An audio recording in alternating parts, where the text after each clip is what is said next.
तो गाइस कैसे हैं आप सब लोग। मैं हूं आपका दोस्त अरसलान और आप देख रहे हैं मेरा चैनल मांगा पीक। तो गाइस ब्लीडिंग फेट के एपिसोड 40 के साथ हाजिर हूं। तो लास्ट एपिसोड के एंड पे हमने देखा था कि हमारा योंग म्योंग जो होता है मेरियो की बहन मीसो की बॉडी के अंदर से कोल्ड एनर्जी को निकालने की कोशिश कर रहा था। तो जब वो पहले वहां पर सिर्फ अपनी एनर्जी की मदद से उसको निकाल रहा था, उसकी आधी बॉडी वहां पर फ्रीज हो जाती है, उसका बाजू फ्रीज हो जाता है। लेकिन फिर साथ उसे महसूस होता है कि ये कोल्ड एनर्जी ये आइस बन सकता है, यानी आइस पॉइजन बन सकता है। तो क्या अगर मैं यहाँ पर अपनी डिवाइविंग पॉइजन टेक्निक को यूज करूँ तो हो सकता है कि इसे पॉइजन की तरह रिमूव कर सकूं। तो हमारा योंग म्योंग जैसे वहां पर अपनी डिवाइविंग पॉइजन टेक्निक को रिलीज करता है तो उसकी डिवाइविंग पॉइजन टेक्निक जो होती है उसके साथ रिएक्ट करती है। तो वो कहता है कि मुझे लगता है कि ये काम बन जाएगा क्योंकि यहाँ पर मेरा डिवाइविंग डीमन जो है वो रिएक्ट कर रहा है। इसका मतलब यह है कि वो इसको पॉइजन समझ रहा है। अगर उसने इसको कंप्लीटली पॉइजन समझ लिया तो इसकी बॉडी के अंदर से पॉइजन समझकर ये सारी की सारी कोल्ड एनर्जी को एब्जॉर्ब कर जाएगा और जब वो इसे एब्जॉर्ब कर जाएगा तो मैं उसे एनर्जी में कन्वर्ट कर सकता हूँ, यानी इंटरनल एनर्जी में कन्वर्ट करके मैं इसकी आइस पावर का फायदा उठाऊंगा और अपनी बॉडी के अंदर अपनी इंटरनल स्ट्रेंथ को बढ़ा लूंगा। इसके साथ ही मेरा योंग म्योंग जब वहां पर फोर्स डालता है तो उसका डीमन जो होता है वाकई में उस एनर्जी को एब्जॉर्ब करना शुरू कर देता है। वो सारी कोल्ड एनर्जी में योंग म्योंग की बॉडी के अंदर जाना शुरू हो जाती है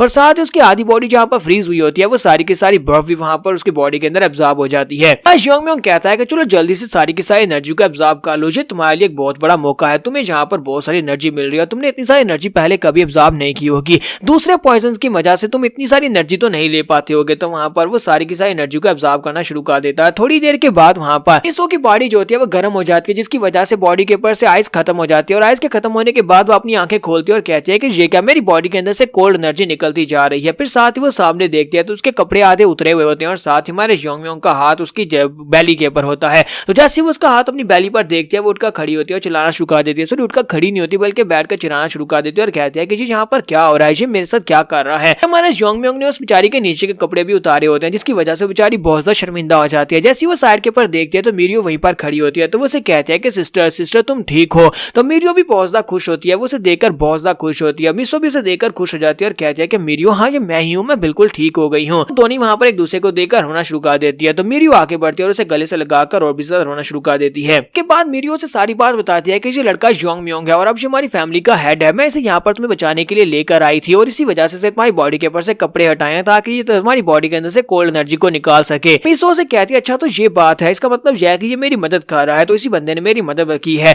तो मीरियो से कहती है कि मुझे लगता है कि योंग म्योंग अब तुम्हें बस कर देना चाहिए, मेरी बहन की बैली के ऊपर से अपना हाथ हटा लो क्योंकि यहाँ पर कोल्ड एनर्जी तो निकल चुकी है। लेकिन वो वहां पर उसके ऊपर से हाथ नहीं हटा रहा होता। वहां से मीरियो काफी ज्यादा गुस्सा होती है और कहती है कि तुम यहाँ पर हाथ क्यों नहीं हटा रहे, क्या तुम यहीं पर ठरकियों की तरह अपना हाथ रखना चाहते हो। तो मीसो से कहते हैं कि नहीं उसे रहने दो, मुझे लगता है कि वहां पर कंसंट्रेट कर रहा है, यानी कि वो इस वक्त मेडिटेशन की स्टेज में है, हम लोग उसे डिस्टर्ब नहीं कर सकते, उसे थोड़ी देर यहीं पर रहने दो, इसी तरह रहने दो। अगर हमने उसे जगाया तो फिर उसे नुकसान हो सकता है। तो हमारा योंग म्योंग जबकि वहां पर अपनी कॉन्शियसनेस के अंदर होता है वहां पर सारी की सारी आइस एनर्जी को अपनी बॉडी के अंदर रिफाइन करने की कोशिश कर रहा होता है क्योंकि हमारे योंग म्योंग ने उसकी बॉडी के अंदर सारी की सारी आइस एनर्जी को एब्जॉर्ब तो कर लिया लेकिन उसे अब रिफाइन करना होगा ताकि वो उसे इंटरनल एनर्जी में चेंज कर सके। और साथ ही हमारा योंग म्योंग कहता है कि जबकि मैंने अपनी मॉम की स्पेशल कंसीलमेंट टेक्निक को यूज किया है जिससे मैं अपनी फायर राम को सील कर दिया हुआ है, तो इसका मतलब यह है कि मेरे लिए इतनी सारी पावर्स को ऑब्जर्व करना, उसको रिफाइन करना काफी ज्यादा मुश्किल हो सकता है। मुझे यहाँ पर और ज्यादा मेरिडियंस के अंदर एनर्जी को सील करना होगा ताकि जब कभी मुझे जरूरत पड़े वो मेरिडियंस को एक साथ अनलॉक करूं तो मैं जबरदस्त पावर को रिलीज कर सकूं।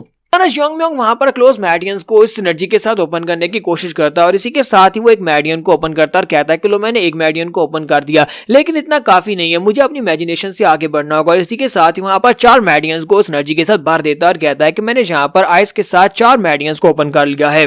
योंग म्योंग वहां पर साथ ही अपनी आंखें भी खोल लेता है और कहता है कि चलो शुक्र है कि मैंने यहाँ पर इसकी रिफाइनिंग कंप्लीट कर लिया। अब जबकि मैंने कंसीलमेंट टेक्निक को यूज किया जिसकी वजह से मेरी बॉडी के अंदर एनर्जी की काफी ज्यादा कमी हो गई थी, अब मुझे यहाँ पर लगातार पॉइजन को पीकर अपनी बॉडी के अंदर एनर्जी को बढ़ाना होगा, दोबारा उस स्टेट में पहुंच सकूं। फिर साथ ही जैसे वो साइड के ऊपर देखता है तो मीसो उठकर बैठ चुकी होती है, वो मीसो की तरफ देखता है, फिर साथ ही अपने हाथ की तरफ देखता है कि उसका हाथ उसकी बैली पर है। वो बेचारा बहुत ज्यादा शर्मिंदा भी होता है, साथ ही घबरा भी जाता है, वो जल्दी से अपना हाथ उठा लेता है। तो मीसो से कहती है तुम्हें यहाँ पर इतना ज्यादा फ्लस्टर होने की जरूरत नहीं है, यहाँ पर इस में तुम्हें कुछ भी नहीं कहूंगी, तुम्हारा बहुत बहुत शुक्रिया कि तुमने यहाँ पर मेरी जान बचा ली और तुम्हें यहाँ पर ये एक्सप्लेन करने की जरूरत नहीं है कि तुमने मेरे कपड़े क्यों उतारे हैं। इसी के साथ ही बाहर का सीन दिखाता है कि उनके डैड भागते हुए घर आते हैं क्योंकि उन्हें पता चलता है कि उनके घर के अंदर से बहुत ही एक्सट्रीम कोल्ड निकल रही है। तो वो भागता हुआ अंदर आता है और कहता है कि क्या हुआ, अंदर क्या हो गया, बेटी मीसो तुम कहाँ पर हो, मीडियो तुम कहाँ पर हो। लेकिन जैसे वो अंदर आता है और देखता है कि उसकी बेटी मीसो सामने पड़ी होती है और साथ उसकी बॉडी के ऊपर कपड़े भी नहीं होते और हमारा योंग म्योंग वहां पर बैठा होता है। तो ये देखने के बाद डैड बहुत ज्यादा गुस्सा हो जाता है और गुस्से गुस्से के साथ हमारे योंग म्योंग से कहता है, कमीने कहीं के तुमने मेरी बेटियों के साथ क्या किया है, तुम्हारी हिम्मत कैसे हुई ये सब कुछ करने की, मैं तुम्हें नहीं छोड़ूंगा। उसकी दोनों बेटियां चिल्लाकर उसे कहते हैं कि डैड आप गलत समझ रहे हैं, ऐसा कुछ भी नहीं है जो आप समझ रहे हैं। इसके बाद जब उसके डैड को पता चलता है ये फैमिली का हेड है और जहाँ पर मीडियो के कहने पर उसकी बेटी मीसो को बचाने के लिए आया, तो वो उसके सामने सर झुकाता है, उसे कहता है प्लीज मुझे माफ कर देना यंग पैट्रियार्च, मैं यहाँ पर इस बारे में नहीं जानता था कि आप हमारे नए पैट्रियार्च हैं, आप मेरी बेटी की मदद करने के लिए आए हैं। यहाँ पर आपके सामने बहुत ज्यादा ग्रेटफुल हूँ मैं, यहाँ पर आपके सामने इस बारे में कैसे आपके सामने बताऊं कि आपने कितना बड़ा एहसान किया है मेरी बेटियों की जान बचाकर। मुझे इस बात की बहुत ज्यादा खुशी है कि मेरी जवान बेटी मुझसे पहले नहीं मरेगी। इसी के साथ ही वो उसे अपनी कहानी सुनाता है और कहता है कि काफी अर्से पहले मैं एक बिजनेसमैन हुआ करता था और यहाँ पर आपकी टैंक फैमिली में आया था और यहाँ पर सिचुआन की मुझे टैंक फैमिली की एक लड़की पसंद आ गई और मैंने उसके साथ शादी करके यहीं पर सेटल हो गया और उसमें से मेरी 2 बच्चियां थी, दोनों बेटियां थी। मेरी वाइफ जो थी वो उस लिनिएज में से थी, यानी आइस पैलेस के डिसेंडेंट्स में से एक थी। इसी वजह से उसकी बॉडी के अंदर यही टर्मिनल कंडीशन आ गई थी जिसकी वजह से वो आइस पावर्स को मैं संभाल नहीं पाई और वो मर गई। के बाद मेरे पास दोनों बेटियां थी और मैं दोनों बेटियों को नहीं खोना चाहता था। मैंने दोनों बेटियों के इलाज के लिए आसपास के सभी डॉक्टर से राब्ता किया और उन सभी से कहा कि मेरी बेटियों को बचाने के लिए मदद करे, लेकिन कोई इलाज नहीं ढूंढ पा रहा था। और आज अचानक मीसू की हालत इतनी ज्यादा खराब हो गई, लेकिन तुमने उसकी हालत को ठीक कर दिया, तुम्हारा बहुत बहुत शुक्रिया। अगर तुम जहाँ पर नहीं होते तो मेरी बेटी मीसो मर चुकी होती। तो फादर उसे कहते हैं कि आज के बाद से तुम्हें जहाँ पर भी मेरी जरूरत पड़ेगी बस मुझे एक बार कह देना, मैं यहाँ पर अपने पूरे कुंबे के साथ तुम्हारे साथ खड़ा रहूंगा, तुम मुझसे कोई भी काम क्यों ना करवाना चाहो। तुम्हारा योंग म्योंग उसे कहता है कि नहीं नहीं, मुझे तुमसे कुछ भी नहीं करवाना, मुझे बस एक सवाल का जवाब दो। मैंने कहा कि तुम काफी अर्सा पहले यहाँ पर आए थे और तुम एक बिजनेसमैन थे, लेकिन क्या तुम अब यहाँ पर अपने बिजनेस को करने के लिए बाहर नहीं जाते, क्या तुम टैंक फैमिली से और सिचुआन से बाहर नहीं जाते। कहता है कि असल में टैंक क्लैन की पावर बहुत ज्यादा डिक्लाइन हो चुकी है और ऊपर से अब सारे का सारा कंट्रोल जो ब्लैक डेथ अलायंस के हाथों में, इसी वजह से हम लोग सिटी से बाहर बहुत ही कम जाते हैं, सिटी से बाहर जाने का मौका ही नहीं मिलता क्योंकि ब्लैक डेथ अलायंस के जितने भी ताजर हैं वो हमें बाहर नहीं जाने देते। योंग म्योंग कहता है कि इसका मतलब यह है कि बिजनेस कम्युनिटी की हालत काफी ज्यादा खराब है, हम लोग इस बारे में बाद में कभी ऑफिस में बात करेंगे, कल के लिए मुझे यहाँ से जाना होगा। तो जैसे वो जाने लगता है तो उसी के साथ ही मीसो की आवाज आती है। मीसो से कहती है कि योंग म्योंग क्या तुम अभी जा रहे हो, और मीडियो भी उसे कहती है कि हाँ तुम इतनी जल्दी क्यों जा रहे हो, जबकि मीसो वहाँ पर खड़ी के शर्मा रही होती है। मीसो से कहती है कि मैं यहाँ पर तुम्हें दोबारा थैंक यू बोलना चाहती हूँ कि तुमने मेरी जान बचा ली। फैमिली हेड प्लीज तुम्हारा बहुत बहुत शुक्रिया हमारी जान बचाने के लिए, अपनी जिंदगी में कभी भी इस बारे में नहीं बोलूंगी। तुम्हारा योंग म्योंग इसे देखने के बाद शर्माना शुरू कर देता है। फिर साथ ही वो लोग वहाँ पर तीनों से थैंक यू बोलते हैं और तीनों से थैंक यू बोलने के बाद कहते हैं अब ठीक है तुम जा सकते हो। तुम्हारा योंग म्योंग कहता है हाँ क्यों नहीं। जब योंग म्योंग वहाँ चला जाता है तो मीसो कहती है क्या फैमिली हेड ठीक रहेगा, तो मीडियो से कहते हैं कि तुम ये क्यों कह रही हो, तो वो कहती है जब वो मेरी टर्मिनल कंडीशन को ठीक कर रहा था उस वक्त उसने सारी आइस एनर्जी को अपनी बॉडी में अब्जॉर्ब कर लिया कि तुम्हें नहीं लगता कि वो इससे हर्ट हो सकता है। तो उसे कहती है कि मुझे नहीं लगता कि तुम यहाँ पर उसके हर्ट होने के बारे में जानना चाहती हो, तुम तो बस ये चाहते हो कि वो यहाँ पर तुम्हारे लिए थोड़ा सा और रुक जाए। बस सुनने के बाद मीसो चलाकर उसे कहते हैं कि ये क्या बकवास बातें की जा रही हो, ऐसा कुछ भी नहीं है, और साथ ही वो बहुत ज्यादा शर्मा भी रही होती है। जबकि मीडियो से कहते हैं कि सिस्टर तुम्हें छुपाने की जरूरत नहीं है, हमारे सिचुआन की जितनी भी औरतें हैं वो सारी की सारी इस यंग मैन को देखने के बाद इस तरह से फ्लस्टर करती है, लेकिन तुम बहुत ज्यादा खूबसूरत हो, तुम बाकी सभी से बहुत ज्यादा अलग हो,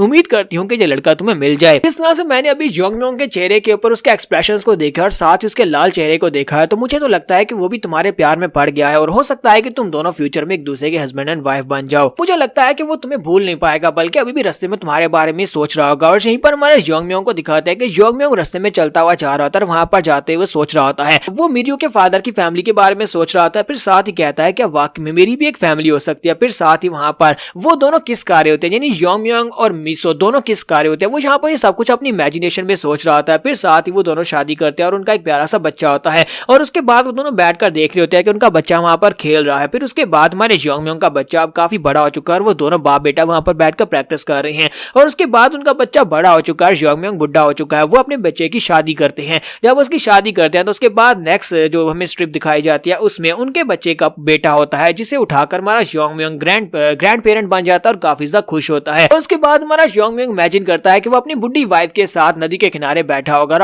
अपनी सारी की सारी जिंदगी को दोबारा से याद करेगा, उसने कितनी हैप्पीफुल लाइफ गुजारी है। योंग म्योंग ये सब कुछ सोचने के बाद कहता है कि फैमिली यही वो चीज है जो मेरी पिछले जन्म में मेरे पास बिल्कुल भी नहीं थी और इस जन्म में मुझे यही वो चीज चाहिए। मुझे यहाँ पर समझ नहीं आ रही कि एक लड़की को देखने के बाद मैंने यहाँ पर इतना कुछ इमेजिन कर लिया, कहीं ऐसा नहीं है कि मुझे इस लड़की से प्यार हो गया है। करता हूँ कि मैं दोबारा उस मीसो से मिलने के लिए जरूर जाऊंगा, लेकिन यहाँ पर एक मसला है कि उसके डैड ने बताया कि बिजनेस कम्युनिटी में बिल्कुल भी अच्छा नहीं चल रहा, तो मुझे ये मसला भी तो हल करना पड़ेगा। यहाँ पर हम लोग अपनी एपिसोड 40 का एंड करेंगे और नेक्स्ट किसी एपिसोड में जाकर पता चलेगा क्या कहीं पर हमारा योंग म्योंग मीसो के साथ शादी कर पाएगा या नहीं। तो एपिसोड की एक्सप्लेनेशन अच्छी लगी हो तो कमेंट करके जरूर बताइएगा और लाइक करना मत भूलिएगा। Thank you.